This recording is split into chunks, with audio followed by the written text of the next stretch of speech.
Does it matter what you use to cover up the windows in your RV?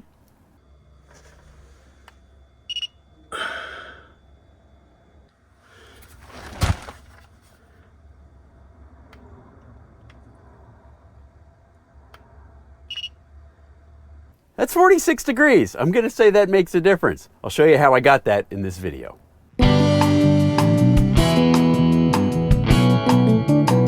Hey everyone, it's James, Fit RV, and today we're going to make a video about what we've probably been asked about more times than anything else since getting our EKKO, and that is our window coverings, which is weird to me because we never mentioned it or talked about our window coverings kind of at all.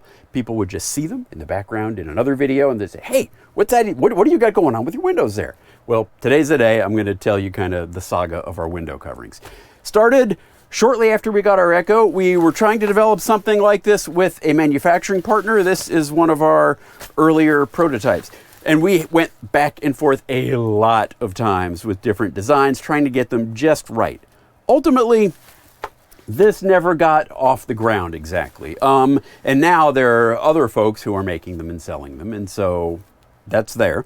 But what I'm going to do is I'm going to share with you some of the things that I learned, because eventually I gave up on this and made my own. So I'm going to share with you like some of the materials I used, tips and techniques, that sort of thing. Not going to be exactly a how-to video, because that would be a long, boring sewing tutorial with like 140 steps. More just a show and tell, and it's tips and techniques and materials, and you can either use those if you want to make something yourself, or if you're shopping for a window treatment, this will give you some ideas of the kinds of things to look for, because it really does make a difference. And that 46 degrees difference was, I didn't even have the air conditioning on inside the RV. That was like with a 90-degree inside RV. So there you go. It really does make a difference what you put over your windows, even with the good, thick, dual-pane acrylic windows. So let's get started. So the first thing we need to talk about is if you're going to try to make your own, you kind of need to know how to sew. And there's no getting around that really, because they are a sewn item. But you don't have to know how to sew all that well. I had only been sewing about 6 months with any real intent when I made those window shades. More important, I found, than my absolute mastery of sewing was the machine that you use. And the reason why is at times, like if you're folding something around the corner and then another corner on top of that, now you've got 4 layers of material and then a couple layers of screen and then some Velcro on top. You're going to wind up with a pretty thick hunk of stuff that you're going to have to sew through. And so if you try to do that with a regular home sewing machine, you're just going to give yourself fits. So more important than your skill as a sewing master or whatever is the machine you use. And this is the one I use. This is a Sailrite LSZ1. No affiliation. They have no idea who I am. This is just the machine I use. It is a walking foot machine, meaning that it will actually, most sewing machines have feed dogs underneath that pull the fabric through. This one has top and bottom, and it can pull through even like massive thick assemblies. So good sewing machine, the walking foot I found to be essential. You're gonna need a sturdy needle and some thick thread, not this stuff, but something more like this, because when you're punching and pulling through this much stuff, you really need something sturdy. So that's tip number 1, is don't try it with just your grandmother's home sewing machine. All right, now let's talk zippers. And this is one of the earlier prototypes, and this is a fairly typical RV kind of U-shaped zipper window covering here. And you heard me say that I only been sewing like 6 months when I tried to do my own, and sewing a curved zipper drove me absolutely batty trying to get it done. Imagine running around a high school track holding hands with someone. The person on the outside has got to run a lot faster than the person on the inside to keep it lined up. And that's kind of what's going on with the zippers. This one doesn't have to go nearly as far as this half of the zipper, but they still have to meet exactly in the middle. And so this one's expanded and this one's compressed, and it gave me fits to do. So ultimately, I got away from this and took inspiration from an earlier design like this, and I just sealed it up with 2 zippers, 2 straight zippers, and a magnet. And we'll show you how that works in just a second. Now, The zippers themselves, when you get zippers for something like this, you'll probably get some sort of just, continuous coil length of zipper. You cut it to length, and then you'll have to put on your own zipper sliders. And on these that are made by like someone who knows what they're doing, the ends of the zippers are all captured in fabric. The design I went with, some of my zipper ends are not, and so I actually had to put on these little zipper stops in places. A production unit probably wouldn't have those because they're very fiddly to put on there, just a couple at a time. So, but end story is by using the two zippers, straight zippers, and a magnet to close the top, it's very fast. So let's go out to the RV and I'll show you that. So a quick just demo of how these work. To take them down, two zippers, done, down. Now you roll this up and then you can put the zippers up a little bit on the sides to keep it in place. And so that's kind of day-to-day how they look down. Now putting it back up, that's maybe the cool part. So you pull into a parking lot late at night and you're trying to stealth camp. There you go, it's dark. And then you zip it straight up the sides. Now if you notice up here at the top, this is where I put on those zipper stops because the ends of the zippers are exposed. Probably not something you'd find in a commercial product, but it works fine here. So now let's talk about fabric. Now, if you're looking to buy these like made by a commercial manufacturer, you're probably going to wind up with something of like ripstop, there's that sound, with some sort of ripstop nylons in a solid color. And they do it because they have to appeal to a lot of people with one design or one type of fabric. But it's not exactly soft or homey or whatever. So if you're going to be making these yourself, why not get some decent upholstery fabric, something that you actually like to look at? And so that's what I did. To make them, I used upholstery fabric because it can stand up to some abuse. And it's about 7.5, 8 ounces per yard. And key in this is that it is synthetic. Being synthetic means that I could cut it with a hot knife. This is a hot knife. What it is it's kind of a little blade that gets really hot and it just sort of singes the fabric. You don't actually cut it. What that means is that it won't unravel while you're working with it. I learned that was important with some of these early prototypes. We wound up, it had quite a bit of unraveling on the screens, and this would get caught in the zippers. It would just look untidy and an awful mess. So get a synthetic fabric, upholstery fabric, and something that you like to look at. But the surface isn't the only fabric you're going to need. You're also going to need to get some screen. And you can buy this on a roll. I mean, this is just, no-seam screen that you get on a roll. You can actually cut and sew that just like regular fabric. And you will need a secondary fabric for parts of the shade that aren't necessarily show surfaces, like the parts that go against the wall, because these are lined, and we'll get to that in a minute. But you will need other kinds of fabrics too. And again, synthetic is the way to go here because it won't unravel and get all caught in your zippers. All right, now let's talk about lining the back. And this is what's responsible for a lot of that performance in the heat that we saw, like the 46 degrees or whatever. So lining the back of the shades with a reflective material is a great way to reject radiant heat. So this is going to reflect a lot of the heat back out. And when I finally made ours for reals, I went with the thinnest stuff I could find. I had several options. This is one that we used in the development. It's very stiff. And so the problem with this stuff, while it was great, it being a reflective, radiant barrier, it didn't roll up very well. And so it made the shades in practice kind of difficult to work with.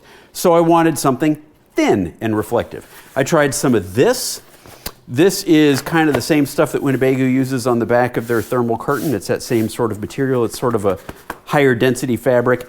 But I found this you could actually even see through a little bit. And so ultimately, I wound up going, here's a small piece.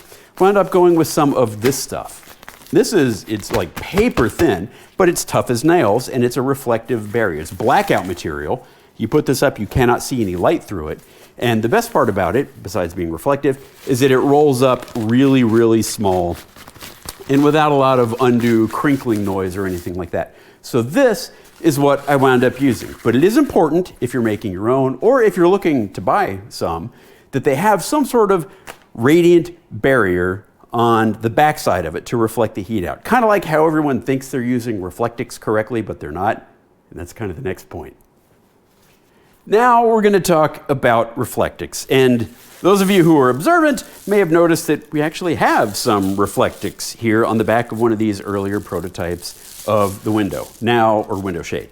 Now, normally when the topic of Reflectix comes up, I just kind of laugh because most people use it incorrectly. But there is a time and a place for this kind of product. So let me explain. There are three main ways that heat transfers between objects. There's radiant heat, which is the transfer of heat between two objects that never touch. There is conduction, which is the transfer of heat between objects that are touching, like grabbing a hot pot. And then there is convection, which is the transfer of heat via a medium like water or air or something like that swirling around, carrying heat from one place to another. So Reflectix and other radiant barriers, they work well against radiant heat between things that never touch. So up against a window, this is actually one of the few places where Reflectix has a place. Because against a window, there's probably a little air gap because you didn't put it right against the glass, and so it keeps the heat out, it's reflected back. There you go. Where it doesn't work so well is against conductive heat. This stuff only has an R value of about 1 for conductive heat transfer. And if you don't believe me, make yourself a pair of oven mitts out of Reflectix and use them, and then later on, when the blisters have healed up on your hands, type me an email, let me know how that went. Just kidding, don't actually make a pair of Reflectix oven mitts.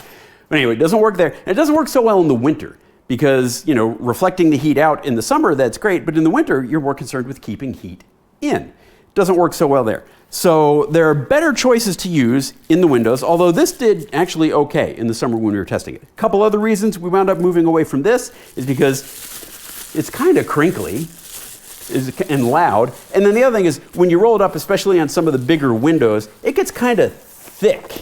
And so we didn't like that. So there's better stuff to use, and we'll show you that next.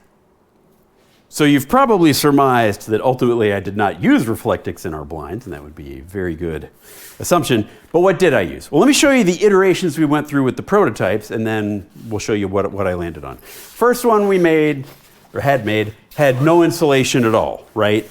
And sure, that was great. It rolled up really small. It was super simple, would have been the cheapest to produce, but it let a lot of light through it, let a lot of heat through. That was no good. We had to have some sort of insulation, so we rejected, that's me rejecting, the no insulation idea.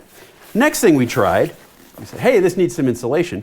So we wound up with this, which has got like a foam. It's like an 1/8 of an inch thick foam inside there. Without cutting it open, there's no way to show you, but a little bit of foam inside there. That actually worked quite a bit better. It helped keep the light out, but it wound up, and it would get hot on the inside eventually from being in the sun, just the heat eventually would transfer through. So then we thought, all right, well, we need some sort of radiant barrier, right? And so that's our first attempt at a radiant barrier was Reflectix, which I ultimately rejected because it's crinkly and poofy.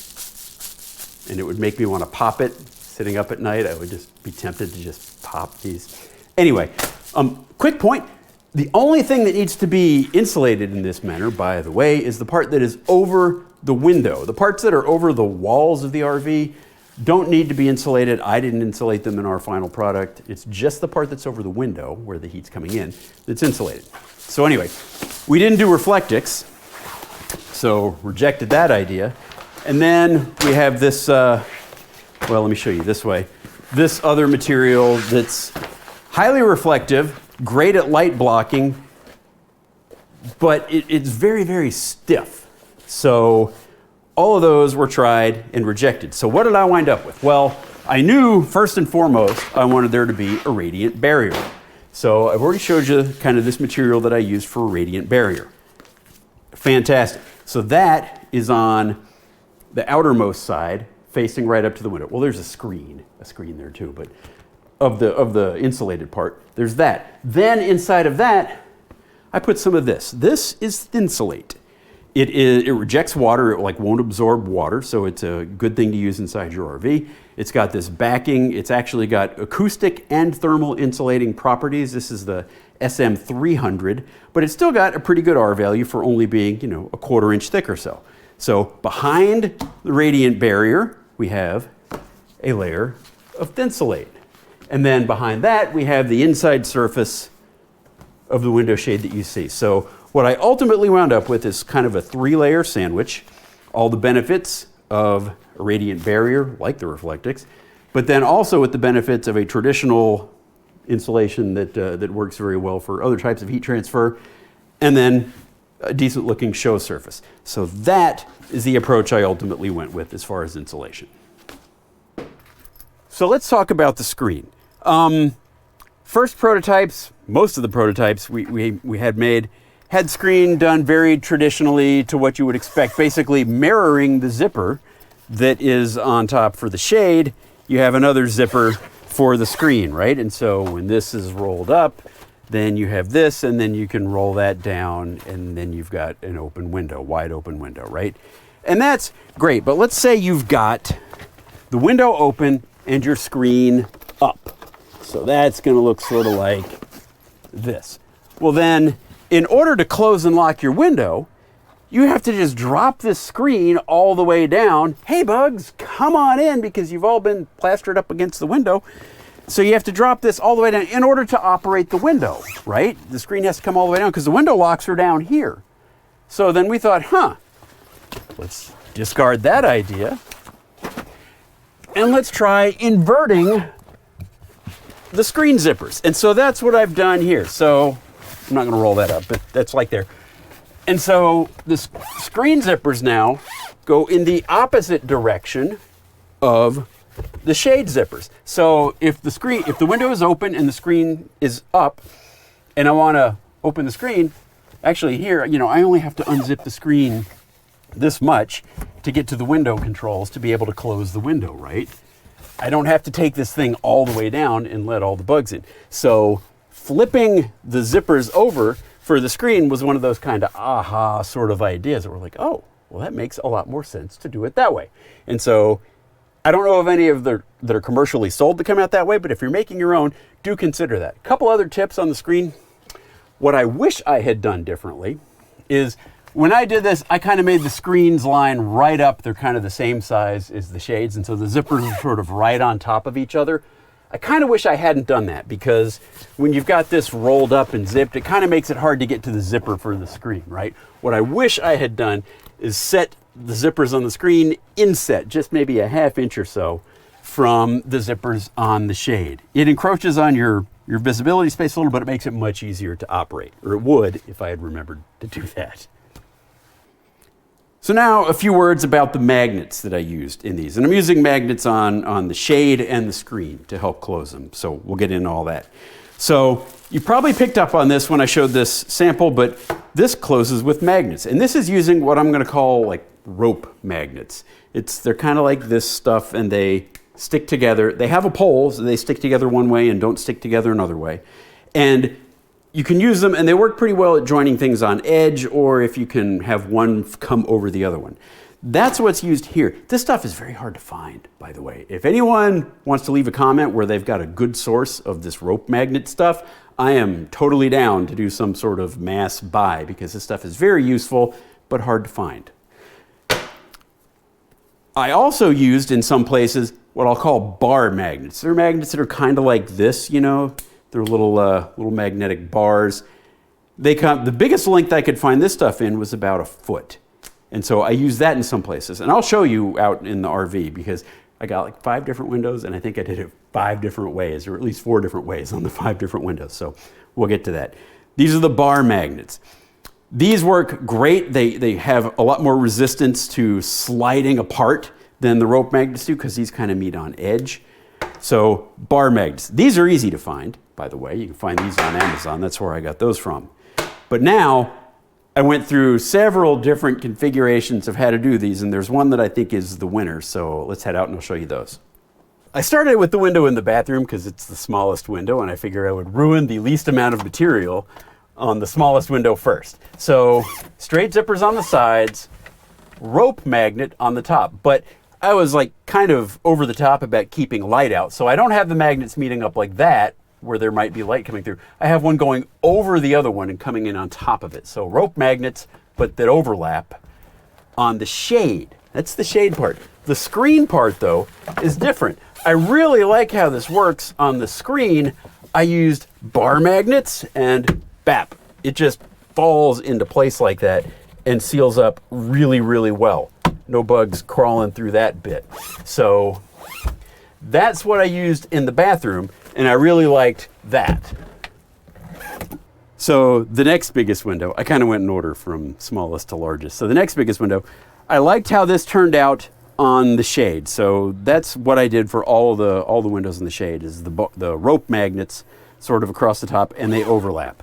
But then on the screen, I thought, well, couldn't I just use the rope magnets on the screen? And so I did that here on this screen.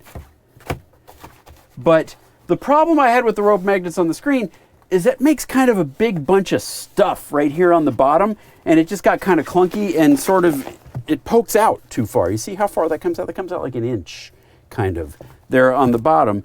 And I thought that's really not a bulge I want to introduce, so I'm not going to do any of the rest of them that way. So rope magnets were great up here, but I liked the bar magnet better for the screen because it's got to be nice and flat and inside of something.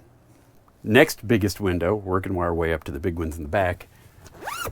Again, the rope magnets on the shade, that's fine, but then for the screen, I went back to the bar magnets. Only since I couldn't get the bar, like one bar magnet that was 3 feet long would have been ideal, but I couldn't find that. And I wanted thinner, so I got these little smaller bar magnets, and then the segmented bar thing was not making me happy with how that came together at the bottom. I mean, you can get them to lay flat across the bottom, but it's really not so great, especially when you try to roll it up to the top. If you want to put it in these little Velcro tabs, it's kind of difficult to roll it all up when it's not one solid thing. So anyway, there are Velcro tabs up at the top to hold the screen up if you want the screen up. So the final iteration is what we have back in the bedroom. So finally we come to version 4, I guess. And so we still have the rope magnets up along the top. That's fine. But we have bar magnets at the bottom, but these bar magnets, instead of just having a floppy bar, I backed them up with a very thin piece of aluminum. So they all kind of stay together and they roll up really easily. And so if you want to, oh, I didn't unzip this one all the way. If you want to roll it up to put the shades in the Velcro at the top, it's much easier to do. So bar magnets, but stiff bar magnets would be my recommendation for what to do on the shade on the bottom of it. The rope magnets are great for the top. Just a couple last little tips here, and this has to do with Velcro. Now obviously these are Velcroed up onto the walls with an adhesive Velcro. And this is a tip you can use even if you're buying something. It will probably have Velcro on the back that's kind of like, you know, an inch thick or so, right? Something like that.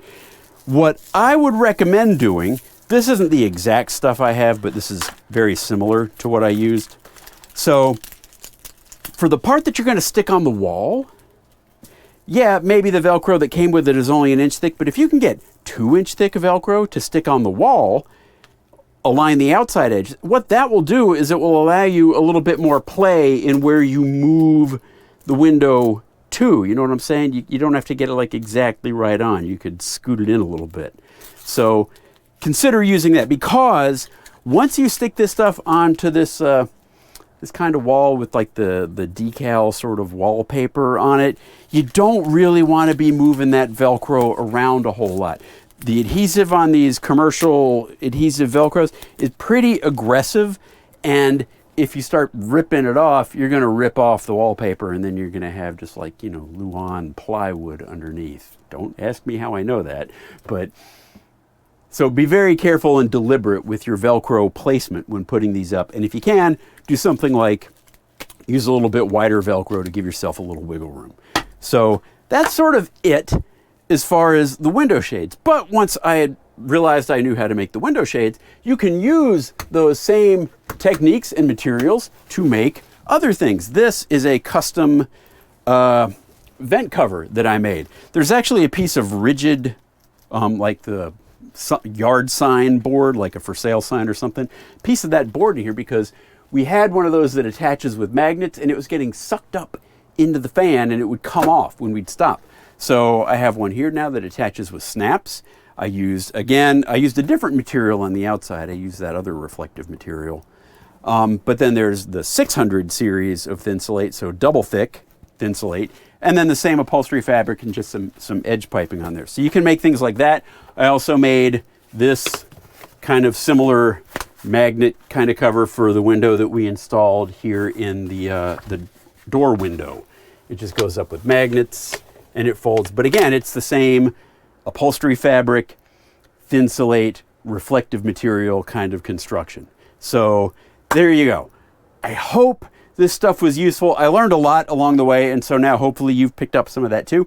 So if you're going to make your own, you kind of know what to do and what not to do.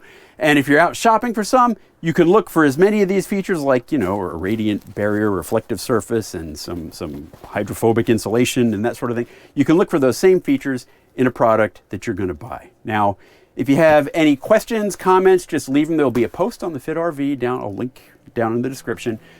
Hop on over, leave questions or comments there, and I'll try my best to answer them. And yeah, all this, and you can get, you know, 40 degrees or better of temperature difference from your window shades. That's it for now. Bye.